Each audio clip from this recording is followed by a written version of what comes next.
हाँ जी, नमस्कार सभी बच्चों को। बेटा, आज के इस वीडियो लेक्चर में हम फिर एक नई सीरीज लेके आए हैं 10th क्लास के बच्चों के लिए। अपना टॉपिक चल रहा था केमिकल क्लासिफिकेशन एंड पीरियोडिसिटी। थोड़ा सा पिछले वीडियो लेक्चर्स में जो मैंने डिलीवर किया है आप लोगों को कंटेंट, उसके बारे में आपको मैं ब्रीफ कर दूं।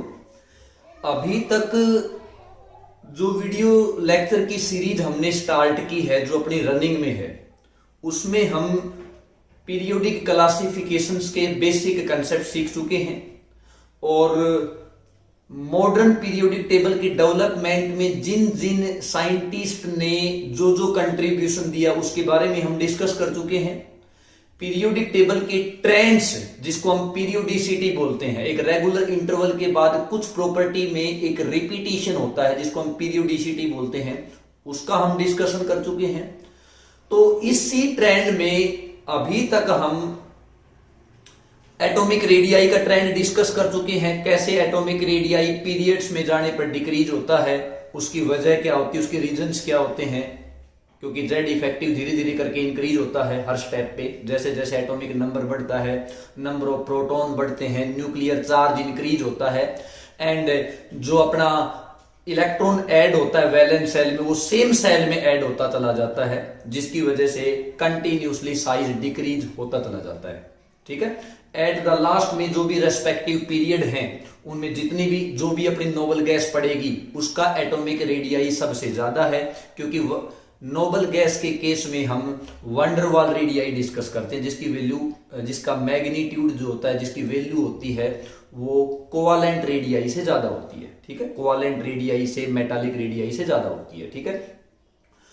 कैसे atomic radii down the group जाने पर टॉप से बॉटम पे जाते तो इंक्रीज होता है, क्योंकि जैसे जैसे हम नीचे जाते हैं हर स्टेप पे एन की वैल्यू, यानी कि प्रिंसिपल क्वांटम नंबर की वैल्यू बढ़ती जाती है। एक नई सेल, प्रिंसिपल सेल ऐड होती चली जाती है हर स्टेप पे, जिसकी वजह से डाउन द ग्रुप जाने पर एटॉमिक रेडियाई इंक्रीज होता चला जाता है। ऐसा नहीं है कि उस केस में जेड बढ़ता नहीं है, अपना न्यूक्लियर चार्ज इंक्रीज होता है, लेकिन बीच में नई नई सेल ऐड होने की वजह से शिल्डिंग इफेक्ट है वो इफेक्टिव हो जाता है और effective nuclear charge outer most electron तक बहुत कम पहुंच पाता है। राइट। उसके केस में हम मेटालिक कैरेक्टर डिस्कस कर चुके हैं। कैसे मेटल्स का ट्रेंड है, एक अलोंग एक पीरियड जाने पर मेटालिक कैरेक्टर डिक्रीज होता है, डाउन द ग्रुप आने पर मेटालिक कैरेक्टर इंक्रीज होता है। इलेक्ट्रोनेगेटिविटी का ट्रेंड पढ़ चुके हैं हम, इलेक्ट्रोपॉजिटिविटी का ट्रेंड पढ़ चुके हैं हम, वैलेंस एंड वैलेंसी का ट्रेंड पढ़ चुके हैं। ठीक है। तो आज के इस वीडियो लेक्चर में हम डिस्कस करेंगे बेसिकली एलिमेंट्स के ऑक्साइड्स के बारे में। सॉरी, कैसे ऑक्साइड का ट्रेंड चेंज होता है। हम एक बात जनरल जानते हैं कि जितने भी मेटल ऑक्साइड होते हैं, ऐसा प्राय ऐसा होता है, जनरली ऐसा होता है, कुछ एक एक्सेप्शनल केस भी है, कि जनरल केमिस्ट्री ये कहती है कि मेटल ऑक्साइड जो होते हैं वो बेसिक नेचर के होते हैं, क्योंकि जैसे हम उनकी हाइड्रोलिसिस करते हैं, वाटर के अंदर डिजोल्व करते हैं, वाटर के साथ उनकी रिएक्शन करवाते हैं, तो वहां पे हाइड्रोक्साइड की फॉर्मेशन होती है। और जनरल ट्रेंड ये कहता है कि जो नॉन मेटल ऑक्साइड हैं वो कैसा बिहेव शो करते हैं, एसिडिक बिहेवियर शो करते हैं। तो जो भी कुछ होगा वो आज के इस टॉपिक में हम डिस्कस करेंगे। So let us start the topic, trends of metal oxide. तो उससे पहले मैं टॉपिक का नाम डाल देता हूं, chemical classifications of elements and periodicity. ये अपना टॉपिक है for class 10th CBSE, ICSE, NTSC, right बेटा, and various other state boards. Trend है आज का अपना nature of metal oblique non metal oxide. पहले तो मैं इसको इंट्रोड्यूस करवा दूं आपसे कि ये मेटल ऑक्साइड क्या होते हैं। कोई भी एलिमेंट अपने पास एक्स है बेटा, whether it is non metal और मेटल, राइट। तो जब ऑक्सीजन उसके साथ रिएक्शन करती है तो एक कंपाउंड बनता है जिसको हम क्या बोलते हैं, ऑक्साइड्स बोलते हैं। जैसे मैंने ले लिया यहां पे, सपोज करो कार्बन, कार्बन ने ऑक्सीजन के साथ रिएक्शन किया और यहां पे बन गया ये कार्बन डाइऑक्साइड CO2। मेरे पास कार्बन एक नॉन मेटल है बेटा, नॉन मेटल, तो जो ये ऑक्साइड बनेगा उसको मैं बोलूंगा नॉन मेटल ऑक्साइड। शॉर्टकट में मैंने NMO लिखा है, NMO stands for non metal oxide. और जनरली मैं प्रेडिक्ट कर रहा हूं इसका नेचर कि नॉन मेटल ऑक्साइड कैसे होते हैं नेचर में, एसिडिक होते हैं। इसका प्रूफ हम ये दे रहे हैं कि जब CO2 को वाटर के साथ ट्रीट किया जाता है तो यहां पे एक एसिड की फॉर्मेशन होती है जिसे हम बोलते हैं कार्बोनिक एसिड। H2CO3 एक वीक एसिड है, 100% इसका डिसोसिएशन नहीं होता, तो मैं इसके लिए इसको वीक एसिड बोल रहा हूं। यानी कि हम इसको बोलेंगे कि ये एसिडिक कंपाउंड है बेटा H2CO3, because it dissociate to give 2H positive ion and carbonate ion. According to Arrhenius concept, the substance which give H positive ion in the solution, in the aqueous solution, they are known as acid. आप इसको ब्रोंस्कीड acid भी बोल सकते हो, ठीक है। मैं एक और ले लेता हूं यहां पे, मैंने सपोज करो यहां पे सोडियम ले लिया, सोडियम, सोडियम एक वेल नोन मेटल है। जब इसको ऑक्सीजन के साथ ट्रीट किया जाता है तो ये बनाता है Na2O, सोडियम ऑक्साइड, ठीक है। हालांकि सोडियम परऑक्साइड भी बनाता है Na2O2। Na2O2 है वो ज्यादा स्टेबल है, ये जो ऑक्साइड है थोड़ी देर के बाद में फिर से ऑक्सीजन के साथ रिएक्शन करके परऑक्साइड बना देगा, ठीक है। यानी कि जनरल ट्रेंड में मैं बोलूंगा कि सोडियम ऑक्साइड है, ये मेटल ऑक्साइड है, मेटल ऑक्साइड है। और मैं इसका नेचर प्रेडिक्ट कर रहा हूं कि ये कैसा है नेचर में, बेसिक है। क्यों है ये, जब आप इसको वाटर के साथ ट्रीट करोगे Na2O प्लस में water H2O, it will change to give NaOH, sodium hydroxide, एक स्ट्रॉन्ग बेस है बेटा। It will dissociate to give Na positive ion plus OH negative ion, ठीक है। तो जब ये हाइड्रोक्साइड आयन दे रहा है तो अकॉर्डिंग टू आर्हेनियस जो सब्सटेंस वाटर के अंदर OH नेगेटिव आयन रिलीज करते हैं उनको बेटा हम बेसिक यानी कि बेसिक सब्सटेंस बोलते हैं, उनको बेस बोलते हैं। They will change the colour of litmus from red to blue, right. तो बेटा ये कंसेप्ट है इसका। यहां से हमने बेसिकली ये फाइंड आउट किया है कि कैसा मेटल ऑक्साइड का बिहेवियर होता है, कैसा नॉन मेटल ऑक्साइड का बिहेवियर होता है। हालांकि कुछ एलिमेंट ऐसे होते हैं जो ड्यूल नेचर प्ले करते हैं, मेटालिक कैरेक्टर भी शो करते हैं, नॉन मेटालिक कैरेक्टर भी शो करते हैं। ऐसे सब्सटेंस को हम मेटलोइड बोलते हैं।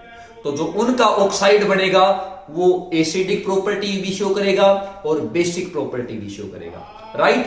तो उसको हम बोलते हैं एम्फोटेरिक नेचर, ठीक है, जो दोनों का बिहेवियर शो करे, एसिड के साथ भी रिएक्शन करके साल्ट बनाए, बेस के साथ रिएक्शन भी साल्ट बनाए। साल्ट बेसिकली एक न्यूट्रलाइजेशन प्रोसेस होता है, पूरी तरह से तो न्यूट्रलाइजेशन नहीं होता, वो डिपेंड करता है कि आप कैसे एसिड को कैसे बेस के साथ ट्रीट कर रहे हो। आई मीन टू से, अगर आपके पास स्ट्रॉन्ग एसिड है, स्ट्रॉन्ग बेस है, इक्वल वॉल्यूम है, इक्वल कंसेंट्रेशन है, तो वो 100% न्यूट्रलाइजेशन करेगा। NaOH plus HCl change into NaCl plus water, right है। हालांकि टेम्परेचर भी डिपेंड करता है, क्योंकि जैसे जैसे टेम्परेचर बढ़ेगा डिसोसिएशन भी बढ़ेगा, राइट। तो बेसिकली हम इसके बारे में बात करेंगे, कैसे क्या है ये सारे के सारे ट्रेंड एक बार हम देखते हैं, पीरियोडिक टेबल में इनका ट्रेंड्स कैसे क्या है।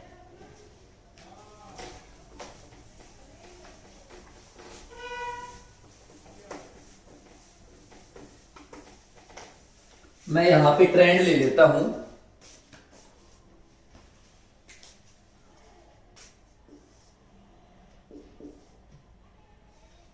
ट्रेंड्स ऑफ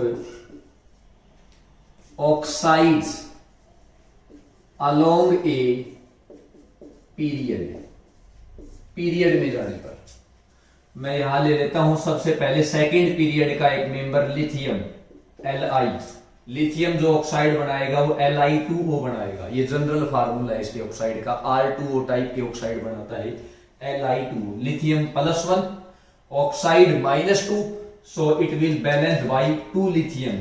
लिथियम, दोनों लिथियम पे पॉजिटिव चार्ज है या 2 positive, cancel by 2 negative, right. इसके बाद आता है अपना लिथियम के बाद बेरिलियम ऑक्साइड BeO, राइट। उसके बाद आता है अपना बोरॉन B2O3, ये बोरॉन के ऑक्साइड का फार्मूला है। बोरॉन के बाद कार्बन आता है CO2, कार्बन के बाद नाइट्रोजन आता है अपना, यहां पे मैं बना देता हूं N2O, हालांकि डाइमर फॉर्म में भी एग्जिस्ट करता है N2O4।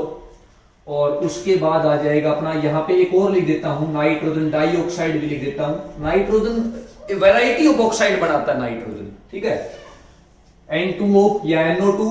और फिर इसके बाद आ जाएगा नाइट्रोजन के बाद आ जाएगा अपना ऑक्सीजन। ऑक्सीजन के बाद आ जाएगा अपना, ऑक्सीजन तो खुद एक ऑक्साइड, वही तो ऑक्सीजन रिएक्शन करके ऑक्साइड बना रहा है। और इसके बाद मैं यहां पे कुछ ऑक्साइड फॉस्फोरस का भी लिख देता हूं। यहां पे मैं अगर फॉस्फोरस का लिखूं तो P2O3 लिख सकता हूं। यहां पे आप इसको डाइमर की फॉर्म में भी चेंज कर सकते हो, P4O6 P4O10, 2 टाइप के ऑक्साइड बनाता है फॉस्फोरस। और यहां पे उसके बाद मैं ले लेता हूं ऑक्सीजन फैमिली है ना, ऑक्सीजन फैमिली का सल्फर मेंबर ले लेता हूं मैं यहाँ पे, सल्फर, और सल्फर का ऑक्साइड बनेगा SO2, और ये SO3 भी बनाता है सल्फर ट्राइऑक्साइड। और उसके बाद यहाँ पे हेलोजन्स फैमिली आ जाएगी। हेलोजन्स फैमिली में मैं क्लोरीन ले लेता हूं यहाँ पे Cl2O7, राइट। एंड देन उसके बाद नोबल गैस है। नोबल गैस को मैं यहाँ पे स्किप कर रहा हूं क्योंकि उनकी तो प्रॉपर्टी ही सभी एलिमेंट से अलग होती है। वो ना तो किसी को इलेक्ट्रॉन डोनेट करते हैं ना गेन करते हैं, वो इनएक्टिव फॉर्म में होते हैं, जनरल कंडीशन पे वो रिएक्शन ही नहीं करते हैं, राइट। अभी तक केवल जीनोन के और क्रिप्टोन के ही कंपाउंड आइसोलेट किए गए हैं, तो मैं उनको यहाँ पे नहीं लिख रहा हूं, ठीक है। यहाँ पे जैसे मैंने सभी के ऑक्साइड लिखे, तो एक बार कार्बन से नीचे सिलिकॉन है तो सिलिकॉन का भी लिख देता हूं SiO2। बोरॉन से नीचे एल्यूमिनियम है तो Al2O3 बनाएगा ये, राइट। कार्बन का एक ऑक्साइड बेटा कार्बन मोनोऑक्साइड भी होता है, ठीक है। और इसी तरह नीचे बेरिलियम से नीचे मैग्नीशियम है तो MgO कर देता हूं। सोडियम के नीचे, इसमें लिथियम के नीचे सोडियम है तो Na2O बना देता हूं, और सोडियम परऑक्साइड भी बना देता हूं, राइट। ये मैंने पीरियड नंबर 2 और ये पीरियड नंबर 3 के मेंबर लिए हैं। और हम ऐसे ट्रेंड देखेंगे, क्या ट्रेंड है। आपको पता है ये मेटल ऑक्साइड है, ये मेटल ऑक्साइड है, एल्यूमिनियम भी मेटल है, सिलिकॉन नॉन मेटल है, ठीक है। फॉस्फोरस, सिलिकॉन वैसे दोनों कैरेक्टर शो करता है, मेटलॉइड है, ये मेटल भी है नॉन मेटल भी है। इससे इसका पता आपको सेमीकंडक्टर बनाते हैं हम P type N type semiconductor. Phosphorus P2O3 non metal है, सल्फर नॉन मेटल है, क्लोरीन नॉन मेटल है, ठीक है। तो अकॉर्डिंग टू कंसेप्ट मैं यहां पे जनरल ट्रेंड लिख रहा हूं, ये दोनों के दोनों अपने कैसे हैं, बेसिक है, बेसिक। मैं कहूंगा ये Na2O स्ट्रॉन्ग बेस है, this is mild base MgOH की whole twice, milk of magnesia, it is used to treatment of acidity conditions. Al2O3 और SiO2 मैं यहां पे लिख देता हूं कि ये अपने कैसा है, Al2O3 एम्फोटेरिक नेचर है, एम्फोटेरिक इन नेचर, एसिड के साथ भी रिएक्शन करेगा, बेस के साथ भी रिएक्शन करेगा, दोनों की प्रॉपर्टी शो करेगा। इसी तरह कार्बन डाइऑक्साइड और SiO2 जो है ये अपना कैसा है, एसिडिक है नेचर में, एसिडिक। कार्बन मोनोऑक्साइड जो है वो न्यूट्रल है बेटा, neutral in nature, carbon monoxide, ध्यान रखेंगे आप। इसी तरह जो ये P2O3 है, SO2 है, Cl2O7 है, इनको मैं लिखूंगा कि ये स्ट्रॉन्गली क्या है, एसिडिक है बेटा, एसिडिक। तो ट्रेंड क्या कह रहा है, ट्रेंड ये कह रहा है कि धीरे धीरे अपने जो भी, मैं अब इनको मैं ऐसे नहीं बोल रहा हूं कि मेटल ऑक्साइड या नॉन मेटल ऑक्साइड, मैं ट्रेंड ये बोलूंगा कि जो भी ये एलिमेंट है इनके पर्टिकुलर जो ऑक्साइड है वो बेसिक से लेके स्ट्रॉन्ग बेस से लेके लेफ्ट में स्ट्रॉन्ग बेस है, धीरे धीरे उनमें एसिडिक कैरेक्टर आना शुरू हो गया। Al2O3 एम्फोटेरिक आ गया, उसके बाद P2O3, SO2, Cl2O7, जब आप इसको वाटर के साथ ट्रीट करोगे तो ये HClO4 परक्लोरिक एसिड बना देगा। SO2 को ट्रीट करोगे तो ये H2SO3 सल्फ्यूरस एसिड बना देगा। इसको ट्रीटमेंट करोगे तो ये बना देगा H3PO3 यानी कि फॉस्फोरस एसिड बना देगा। तो बेटा ट्रेंड ये कहता है कि अपने ऑक्साइड जो है वो बेसिक से किस में चेंज हो गए, एसिडिक में चेंज हो गए। ध्यान रखना इसका, ठीक है। इसी के अकॉर्डिंग हम यहां पे कर देंगे, ये तो पीरियड का ट्रेंड था।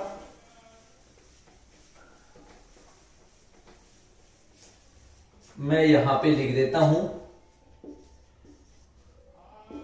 Trends of oxides in a group. Top to bottom आऊंगा अब मैं, टॉप से लेके बॉटम तक। मैंने यहां पे ले लिया Li2O, उसके नीचे Na2O, उसके नीचे K2O, हालांकि पोटासियम सुपर ऑक्साइड बनाता है, KO2 पोटासियम सुपर ऑक्साइड। यहां पे पोटासियम +1 है and this is super oxide ion O2-1, ठीक है। ये अपना पर ऑक्साइड होता है O2-2 और ऑक्साइड होता है O-2, ठीक है। This is oxide, this is peroxide and this is superoxide, superoxide, oxide, ठीक है। तो इसी तरह lithium oxide, sodium oxide, potassium oxide, यहां पे रुबेडियम Rb2O और यहां पे सीजियम CS2O। ये मैंने जनरल फार्मूला लिखे हैं बेटे ऑक्साइड का, आप देख रहे हो। जैसे जैसे हम डाउन द ग्रुप आते हैं, आपको पता है मेटालिक कैरेक्टर इंक्रीज होता है।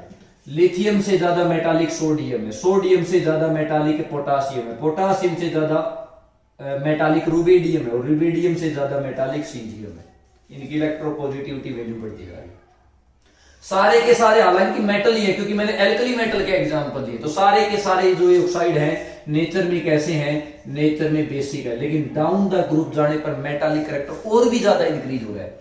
तो जैसे जैसे मैं नीचे जाऊंगा बेसिक स्ट्रेंथ इन ऑक्साइड की इंक्रीज होती जाएगी, राइट।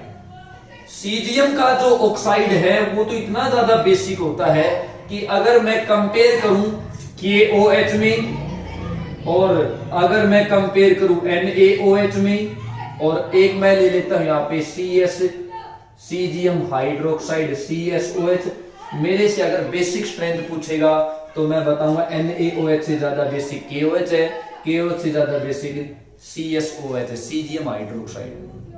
रीजन क्या होगा, रीजन ये होगा जैसे जैसे मैं डाउन द ग्रुप जा रहा हूं एटॉमिक रेडियस इंक्रीज होता जा रहा है। जैसे जैसे एटॉमिक रेडियस इंक्रीज होगा तो आपको पता है ये वाटर में जो इसकी बीच की जो बॉन्डिंग होगी ना वो बहुत ही वीक होगी, जल्दी से क्या हो जाएगा, ये डिसोसिएट हो जाएगा, ज्यादा से ज्यादा OH नेगेटिव आयन रिलीज करेगा, राइट। इसी तरह मैं एक और ट्रेंड ले लेता हूं, यहां पे मैं यहां पे ट्रेंड ले लेता हूं बोरोन फैमिली का ले लेता हूं। जैसे ये यहां पे है B2O3, यहां पे है Al2O3, राइट।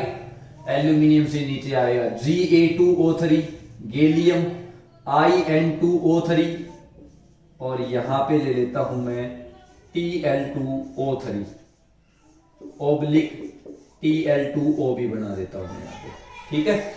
अभी आपके लेवल तक तो नहीं है ये कंसेप्ट, लेकिन एक 11th-12th में कंसेप्ट आता है inert paired effect. Inert paired effect, उसकी वजह से जो एलिमेंट नीचे की साइड है डाउन द ग्रुप है वो 2 यूनिट लेस ऑक्सीडेशन स्टेट में ज्यादा स्टेबल होते हैं। तो इसी तरह मैंने यहां पे दिखाया थैलियम की ऑक्सीडेशन स्टेट यहां पे +3 है और यहां पे थैलियम की ऑक्सीडेशन स्टेट +1 है। तो +3 से थैलियम +1 में ज्यादा स्टेबल है, ठीक है, इसमें ज्यादा एग्जिस्ट करेगा। खैर अभी अपना यहाँ पे ये इस चीज का डिस्कशन नहीं है, हम जनरल ट्रेंड पे देखेंगे down the group metallic character increase होता जा रहा है। B2O3 है वो अपना एसिडिक है नेचर में, क्योंकि बोरोन एक नॉन मेटल है। एल्यूमिनियम और गैलियम है, इसको आप एम्फोटेरिक बोल सकते हो, एम्फोटेरिक नेचर, ठीक है। और जैसे ही ये आएंगे इंडियम और थैलियम, ये अपने बेसिक है नेचर में, बेसिक हाइड्रोक्साइड बनाएंगे, ठीक है। तो ये था ऑक्साइड्स का ट्रेंड। आई होप आपको ये अच्छे से समझ में आया होगा। ओके,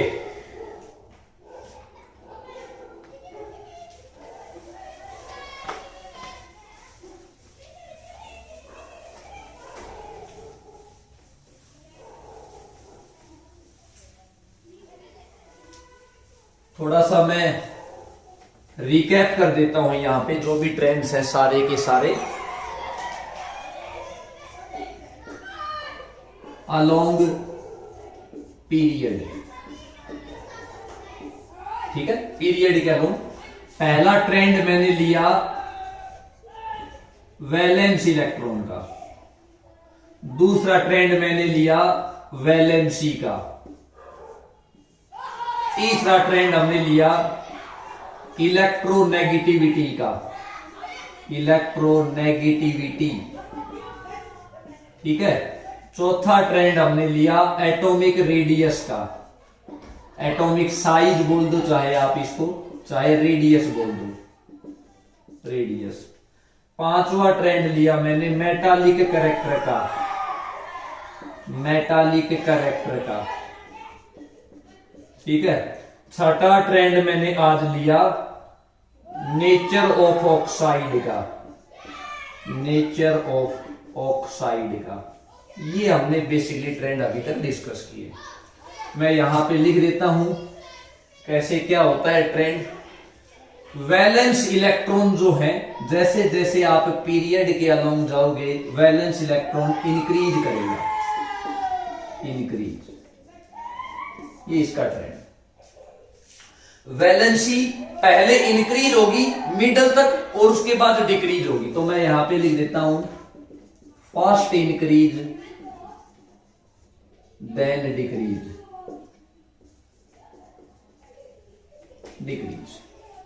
इलेक्ट्रोनेगेटिविटी, जैसे जैसे आप लेफ्ट टू राइट में जाओगे इलेक्ट्रोनेगेटिविटी इंक्रीज होती जाएगी, इंक्रीज।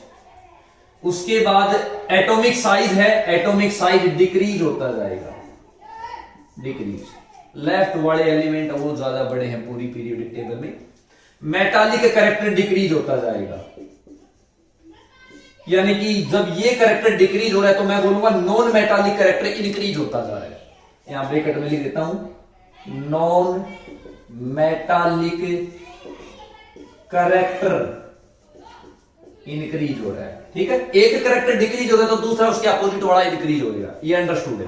नेचर ऑफ ऑक्साइड अभी हमने देखा, नेचर ऑफ ऑक्साइड क्या हो रहा है, मेटल ऑक्साइड इधर लेफ्ट में है अपने, alkali metal, alkaline earth metal oxide है, वो बेसिक है। इधर आते आते नॉन मेटल ऑक्साइड एसिडिक हो जाएंगे। तो मैं यहां पे ऑक्साइड का ट्रेंड लिख देता हूं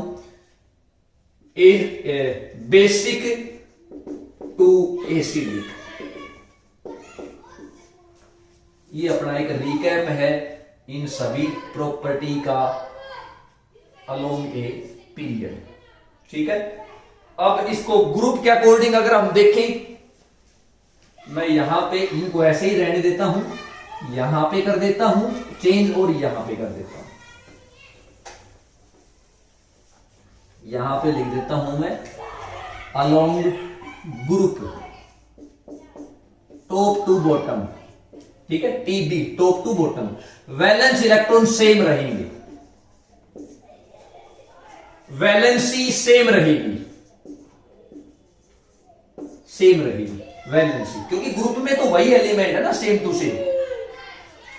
इलेक्ट्रोनेगेटिविटी डिक्रीज होगी, डिक्रीज होगी, इसका मतलब इलेक्ट्रो पॉजिटिविटी इंक्रीज होगी डाउन द ग्रुप, इसका opposite character. Electropositivity, it is a tendency to lose the electron, to loss the electron.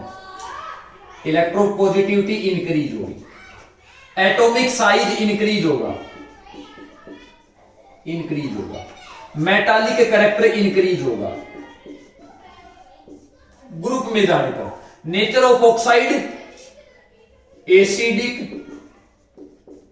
To basic,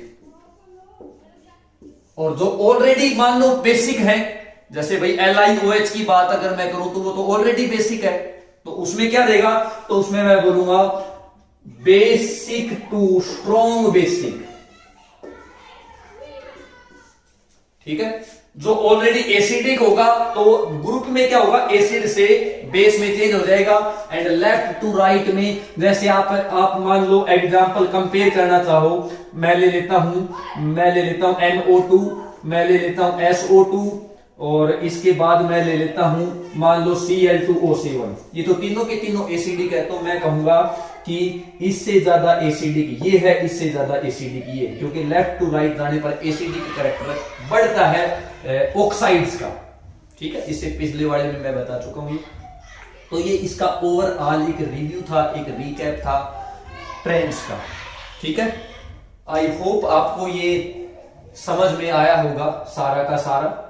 यहां पे up to your level chemical classification of element और उनकी जो properties है वो series यहाँ पे खत्म होती है।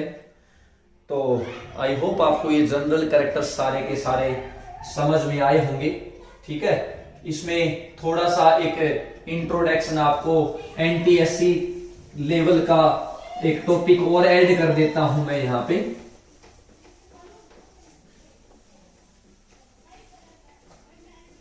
और थोड़ा सा एम्फोटेरिक बिहेवियर को डिटेल में बता देता हूं। जैसे मैंने बताया Al2O3 है, वो आपका एम्फोटेरिक बिहेवियर है, एम्फोटेरिक बिहेवियर शो करता है, यानी कि it will behave as acid as well as base. जैसे मैंने क्या किया, मैंने Al2O3 की रिएक्शन HCl के साथ की, एसिड के साथ, तो इसने एक साल्ट बनाया AlCl3।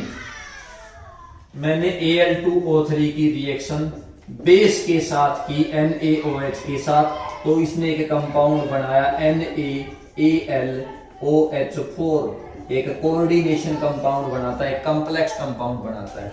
आप इसको सिंपली ऐसे भी रिप्रेजेंट कर सकते हो NaAlO2, जिसको हम सोडियम मेटा एल्यूमिनेट बोलते हैं। ठीक है, तो ये शो करता है यहाँ पे कि ये एसिड के साथ भी रिएक्शन शो कर रहा है और बेस के साथ भी रिएक्शन शो कर रहा है। राइट,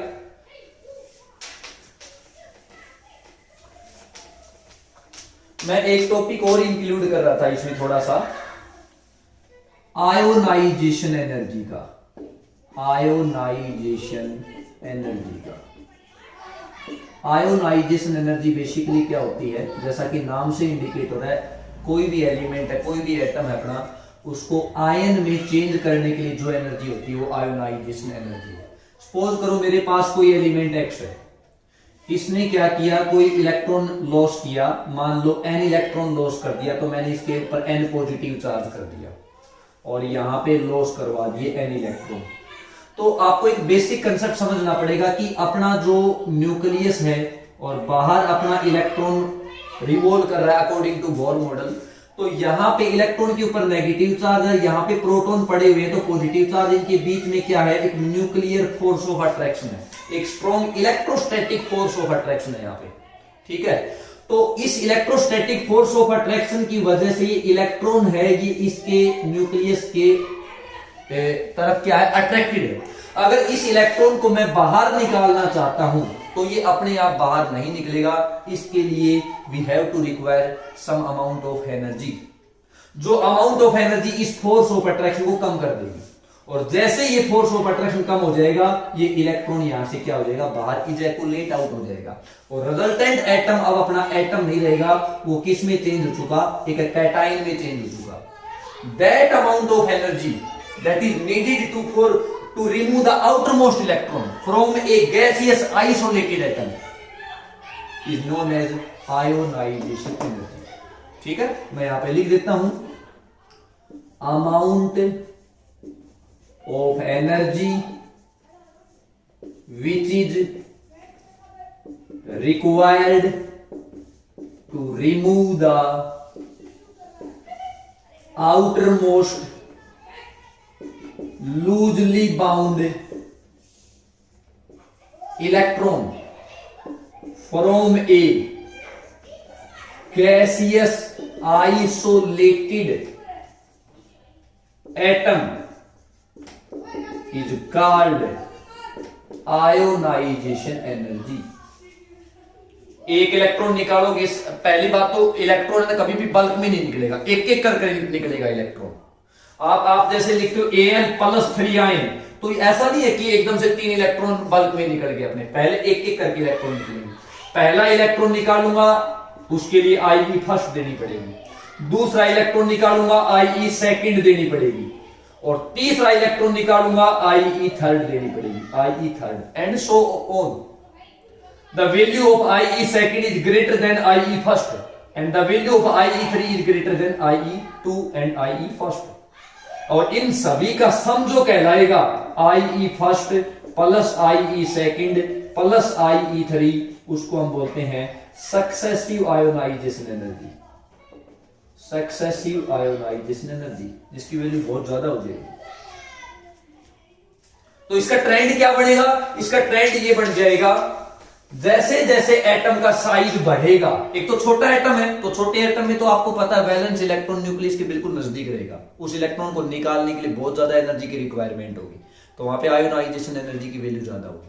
जैसे जैसे एटम बड़ा होता जाएगा, वैलेंस इलेक्ट्रॉन न्यूक्लियस से दूर होता जाएगा, राइट, और दूर होता जाएगा तो उसके ऊपर न्यूक्लियस फोर्स इतना नहीं लग पाएगा, तो उसके लिए एनर्जी तो देनी पड़ेगी आपको, लेकिन वो एनर्जी कम देनी पड़ेगी।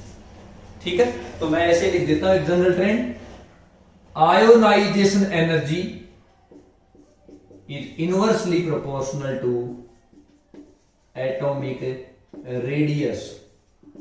जैसे जैसे एटॉमिक रेडियस बढ़ेगा, आयोनाइजेशन एनर्जी कम होती जाएगी।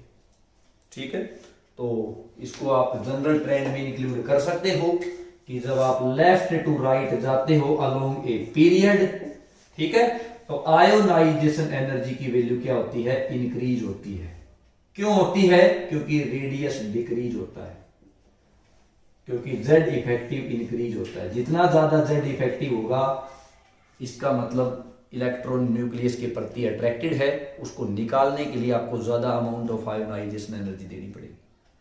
और जैसे जैसे आप टॉप टू बॉटम आते हो, टॉप और ये bottom in a group, in a particular group, आपको पता है रेडियस इंक्रीज होता है, जेड इफेक्टिव की वैल्यू शिल्डिंग इफेक्ट की वजह से कम पड़ जाती है, बीच में नई नई सेल ऐड हो जाती हैं, और आयोनाइजेशन एनर्जी की वैल्यू क्या होती है?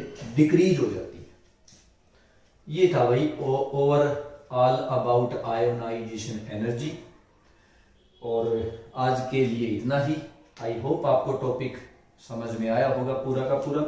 कुछ चीजें बची हुई हैं जो आपके लिए डाउटफुल हैं, या कुछ भी ऐसा आपको लगा है जो आपके लिए जो दोबारा से इसमें डिस्कस करना है कुछ भी, तो आप कमेंट बॉक्स में जाके कमेंट कर सकते हैं। और आज के लिए इतना ही।